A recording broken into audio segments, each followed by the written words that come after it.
Hi everyone, this is Heather. Thanks so much for joining me. Today I've got a product review for you and we're going to be taking a look at the Tri-Blend markers from Spectrum Noir. These are alcohol-based markers and just like the name implies, you get 3 different colors on one marker. I have touched on these markers in a couple of previous videos, but now I have the box of 24, so I wanted to show you everything about them. So first of all, you can buy these markers either individually and they come carded, or you can buy them in sets of 6, which are divided out into like skin tones and floral tones, or you can get the box of 24, which is what I have here. And as you can see on the side are all the colors, and you're getting 24 markers, but you're actually getting 72 colors. When you buy them in the box, they do come wrapped in plastic and they have that little zipper thing like you can get on a lipstick. And you just pull the zipper and take the plastic off. But I do like that they're wrapped in plastic so that you know when you purchase them, they're still going to be nice and juicy. So Tri-Blend markers are exactly what they sound like. It is one marker, but it has 3 different shades of the same color in one marker. So you can see I picked up the Hydrangea blend, and in this marker is HB1, HB2, and HB3. So I've got a light, a medium, and a dark. And I am a lefty, so obviously I'm going to hold the marker in my left hand. So there is a cap for each side that has the color on it, and you will notice that the light-ended cap is a lighter tone than the dark end of the cap of the same marker. So that's really nice to be able to put the cap back on the right side. So each of the markers has a really nice sturdy nib. It's got a really fantastic sharp point to it, so you can get in and do a lot of fine detail. Then I'm going to cap that off, pull off the middle section, and here is our mid-tone. And then flip it over, and on the other side is the dark. I really love the style of these, that they have the flat edges on them so they're not going to roll off your table. I also wanted to point out that on either end, like the tip here, and the little color bands that will also show you light, medium, dark. And it's also noted, like I showed you before, on the side. So it's really easy to figure out which one is which by the color, by the number, by the name. So that's really convenient. So it's kind of hard for me to show all of the markers themselves, but I'm just going to raise up the end here. And if you want to pause the video, you can read what the different colors are, but there's a really fantastic blend of multiple browns, a couple of grays, multiple greens, yellow, multiple blues, purple, reds, and oranges. There's a really great mix of colors in here that will suit just about any coloring project that you have. So now that we've taken a look at the markers, I want to show you how they work, and I'm going to be making this fun birthday card. I'm using some stamps from Hello Bluebird. This is their More Jungle Littles, and I wanted a set where I could use lots of different colors to show you a lot of the different shades of the Tri-Blend markers. To make my card today, I have an 8.5 by 11 sheet of blue cardstock, just cut, scored, folded in half. I have a piece of tan for layering, and this is 5 by 3.5. For my ink blending for my background, I'm using Bristol cardstock, and this is 4 3/4 by 3.5. And then for my stamping, I'm just using 110 pound weight cardstock, and this is just cut to 7 by 4 3/4. Because I want to stamp out pretty much every single image in this stamp set, rather than remove each of the stamps and stamp them out individually, I want to show you how you can just stamp out the entire sheet of clear stamps. So I've got my stamp positioner, I've got the foam in it, I'm grabbing my 110-pound cardstock, I'm going to push that down in the corner and use my magnets to hold it in place.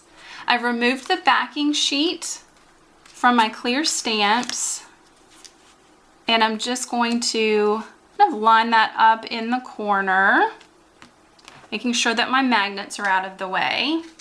And now I've got some double-sided Scotch tape, and I'm just going to place a couple of pieces of that onto the plastic sheet that my stamps are adhered to.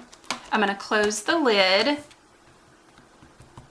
kind of tap down just a little bit, and pick that up. I'm going to take black Memento ink, and I'm going to ink my stamps really well. I'm going to close the lid. I'm going to press down really well and make sure all those images get stamped. I'm going to carefully open the lid and check. So there's a couple places that didn't get totally inked up, which is what is awesome about the stamp positioner. I'm just going to back in, add some more ink, and stamp again. And that second inking seemed to do the trick, and all my images are nicely stamped out. So now we're ready to color. I'm going to start off with the Rhino. I'm using the Ice Gray blend, and when you get your markers, they've got some instructions here on how to get a smooth blend with these markers. So it might be a little bit different than what you're used to, but their suggestion is to lay down the light gray marker over your entire image. So I'm going to do that. I'm going to avoid, though, the inside of his ears and his horn. They recommend laying down your shading and shadowing with your darker color next. So we're going to do that. And for all of my animals, I'm kind of pretending that my light source is coming from the upper right hand corner. So all of my shading and shadowing, it's going to be a little bit heavier and darker on the left hand side. Put that cap back on. Now they suggest moving on to the mid-tone color and overlapping a little bit into the dark and the light, so that you're kind of blending those two colors in together. So I'm just kind of overlapping just a little bit into that dark and pulling a little bit more of that medium in. Next, you want to go back to your lighter color and do the same thing. Just kind of overlap that mid-tone just a little bit and pull that out. And now you have a really nice gradation of color. I find this a very subtle gradation, which is really nice. You don't get a lot of harsh lines. It gives like a really nice smooth blend. And of course, this is very buildable coverage. If you have a couple of places where you'd still like a little bit more shading and shadowing, you can go in and add that with the darker tone, which is something that I frequently do. And you don't necessarily have to blend it out if you don't want to.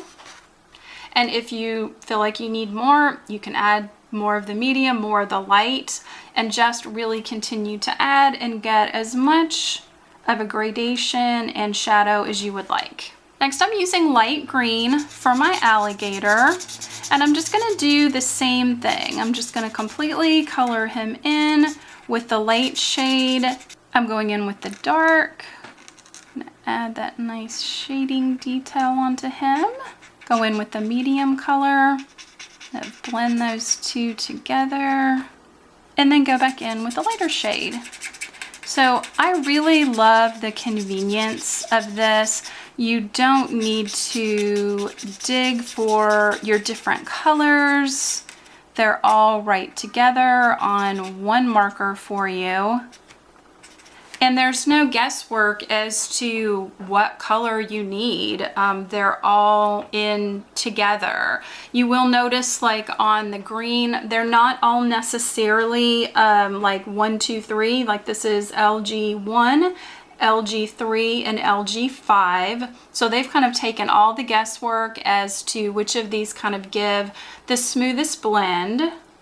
And I did want to point out that the numbers are the same as their traditional Spectrum Noir markers. So if you need to fill in some colors, you can definitely, pick up the Tri-Blend markers, or if you say wanted like LG4, you could pick that up individually just as a single marker. So this works really well with the rest of their alcohol-based marker sets and colors.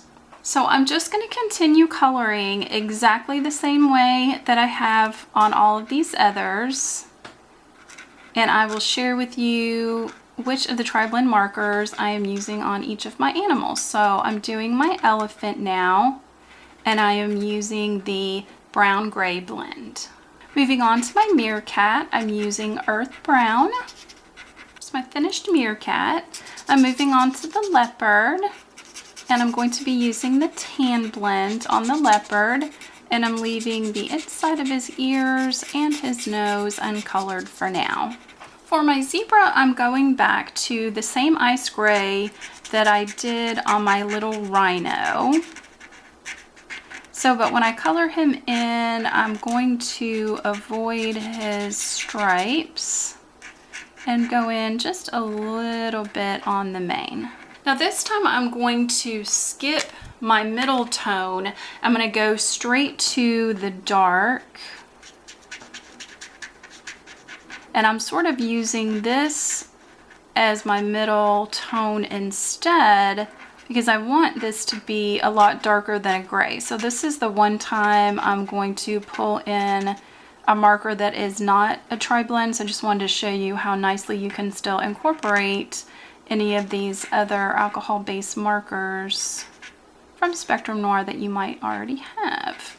So there's the mid-tone, and because this is IG 3, 4, and 5, I've gone to IG 8 just for my regular markers, and I'm going to add just a little bit of that dark in there, again trying to avoid those.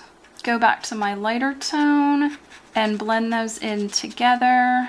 So you can see it's quite a bit darker than the rhino because I added in that extra color, and they work really nicely with the markers that I already have. So if you did what I did, just a little bit, and colored a little bit in on your stripes, I'm just going to go in with a white gel pen. This is a Signo Uniball. I can just go in and fill out those stripes with the white, and that just gives them a nice bright pop of white.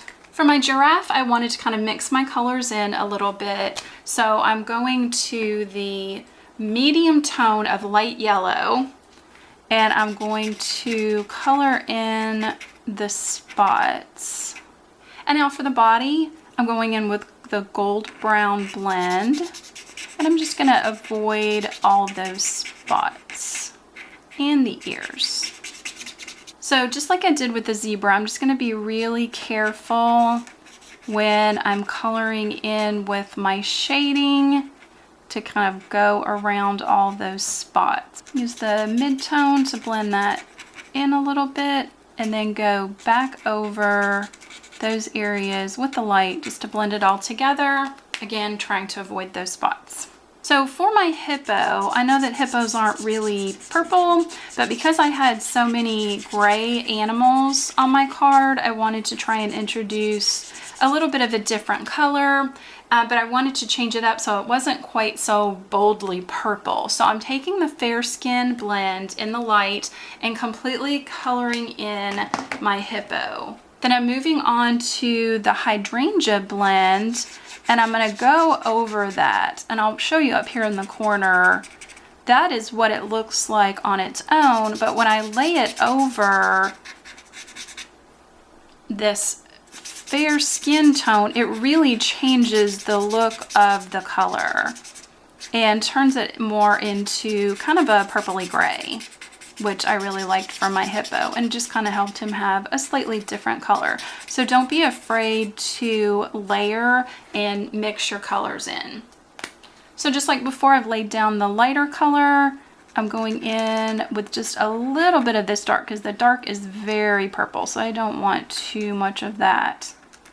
And then I'll add my medium, and then I'll blend it all together again. So here's my finished hippo. I've also colored in my toucan, and I colored his body the exact same way that I did my zebra because I wanted it to look a little more black. I'm adding a couple of stripes on his beak with the orange blend and with the light yellow blend. I'm going to give him a couple of other stripes and the face. I'm going to add a couple of leaves to my card. So I'm just going to color in 2 of these using dull green. And now to finish everyone off, I'm going to be using the pale pink for the inside of everyone's ears. And my rhino's horn gets the fair skin blend. So here's all my animals finished being colored. And now I'm going to take the coordinating die set and use some repositionable tape. I've just got a little bit of washi tape. I'm going to tape these in place. And for most of them, I can tape a few down without too much overlap. Probably have to run this through a couple of different times just to not have any overlapping, but I'm just gonna die cut all these images. With all my images die cut, I'm ready to move on to my background. So I have my piece of Bristol. I just think Bristol Smooth cardstock works the best for ink blending. It just gives you a really nice smooth blend. So I've grabbed a sheet of scratch paper and another sheet of scratch paper. As you can tell, I've already been working on it. I'm going to figure out about where I would like my grass to be. I'm going to flip this over and take a piece of washi tape and just tape that Bristol to the back of my scratch piece of paper. I'm using the water reactive dyes, also from Spectrum Noir, and I'm using 2 shades of each color for my sky and my grass. So I'm starting off with Spring Meadow, which is the lighter color. And then I'm going to move on to Grasshopper. And just using the scratch piece of paper as a starting point, I'm just going to take my blending brush and ink it up and just get a nice smooth blend down onto that cardstock. And I'm going to cover this complete area here with the lighter of the greens. I'm going to move on to the darker Grasshopper. And I'm just going to add this at the top, kind of right where the edge of my paper is. It's just going to give me some extra depth and dimension. Even though there are a lot of animals and things on this card, it still just gives you a nice difference in color gradation. And then you can go in and kind of blend those two together a little bit if you feel like that the line's a little too harsh. So here's my nice blend of color. Now I'm going to cover up my green and do the same thing that I did before and tape that to the back. And for my sky, I'm starting off with Baby Blue. And again, I'm just going to ink up the entire exposed piece. And with that section completely colored, I'm moving on to Ocean Blue and do the same thing and just make it a little bit darker at the horizon and blend that up into that lighter color. And now I've got this fantastic gradation of color. I wanted to show you that these do react nicely with water. So I'm just taking the tube of my spray bottle and tapping the end of it, and I'm just going to get some nice big splatters all over my blended ink. So I've got my splatters down, and anytime that I'm working on Bristol with ink blending, I like to heat set my ink because the paper is a little bit slick. It doesn't totally absorb in. So before I start to layer anything on, I'm just going to take my heat tool on low and just heat set my ink. So with that dry, I'm just taking some black Memento ink and I'm just going to stamp big birthday wishes in the upper right hand corner. And I am ready to build up my scene. So what I like to do first is just kind of lay out all the animals that I think I would like across the backdrop. You know, and before I put my card together, I just kind of played around with placement. I had the two on the ends kind of hanging off just a little bit. So all of these animals that are laid out right now are just going to be taped down with just regular tape runner. So I've also added just regular adhesive to the back of two of the leaves and I've placed them around the words.